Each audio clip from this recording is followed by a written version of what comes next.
Alors mon parcours, j'ai un double parcours, à la fois dans le monde du sport de haut niveau et de l'entreprise. Je pratique toujours l'athlétisme, j'ai commencé au Racing Club de France, où j'ai commencé par le décathlon. Et parallèlement, j'ai travaillé 7 ans à la direction marketing commercial du consortium Stade de France. Donc organisation d'événements, management d'une équipe.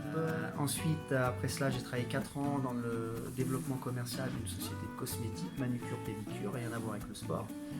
Puis j'ai travaillé à la chambre de commerce, chargé des relations entreprises. Ensuite j'ai travaillé pour un cabinet de conseil où j'ai formé cadres et dirigeants en management.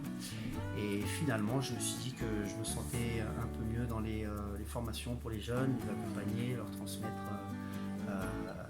un message, mon parcours. Et l'enseignement maintenant c'est ce qui me botte, c'est ce qui me plaît.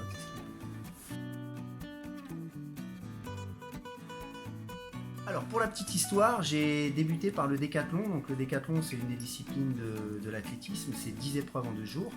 Et finalement je me suis rendu compte que le décathlon n'était pas assez médiatique, m'apportait pas mon lot d'émotions. Et j'étais bien plus fort au saut hauteur. Donc j'ai choisi le saut hauteur, à la fois parce que j'allais très haut, très loin. Au niveau des championnats de France, j'ai fait les Coupes d'Europe des clubs champions, un match en équipe de France. Le saut en hauteur est une discipline qui m'apporte beaucoup de bonheur et qui me permet de développer mes compétences et mes qualités physiques. Alors, je vais parler justement des qualités physiques, mentales et émotionnelles pour atteindre le haut niveau. Sur la partie physique, j'aime bien appuyer sur le fait que physiquement, il faut être prêt en termes de musculation, préparation physique, des courses, la pliométrie. Mais il faut aussi penser à ce que l'on mange, à ce que l'on met dans notre assiette, ce que l'on boit et notre manière de dormir. Ensuite, sur la partie mentale, il y a une préparation mentale à avoir, vraiment un objectif qui soit clair. Pourquoi je viens là, quelle est la récompense que j'en attends. Donc préparation physique, préparation mentale et préparation émotionnelle.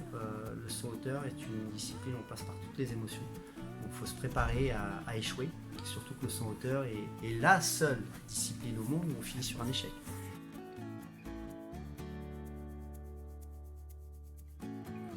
Alors, j'incite et je conseille tous les jeunes bien évidemment de poursuivre les études, à la fois pour avoir un équilibre, pour avoir un échange avec des personnes de tout horizon, avec des projets différents. Il faut penser à l'après-carrière. Donc oui, bien sûr que je les motive, je les incite à continuer, à sortir avec au moins un bachelor, un projet, des rêves. Alors pour mes diplômes, je suis diplômé Bac+5, j'ai eu un BTS, à l'époque ça s'appelait Action commerciale et communication, et ensuite j'ai été diplômé d'une école de commerce. J'ai une formation aussi de coach professionnel, personnel, coaching de vie.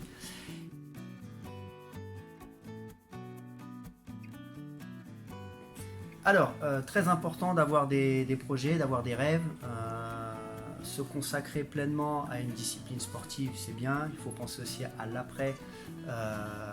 l'après-carrière. Et c'est là où je conseille d'avoir des projets, d'avoir du réseau, d'échanger, de communiquer, de s'ouvrir et surtout de ne pas rester sur cette frustration, cette dépression, car le sportif de haut niveau, après une carrière, il a tendance à peut-être se dévaloriser. Quand je dis peut-être, c'est même il se dévalorise, il pense qu'il est plus bon dans le secteur dans lequel il évolue. C'est pas simple, hein, un sportif de haut niveau, c'est pas simple à manager puisqu'il aime bien les challenges, il aime bien apprendre, il faut toujours lui mettre des objectifs, il faut toujours valoriser et pour ça, faut vraiment l'accompagner. C'est pas simple, c'est une bonne question.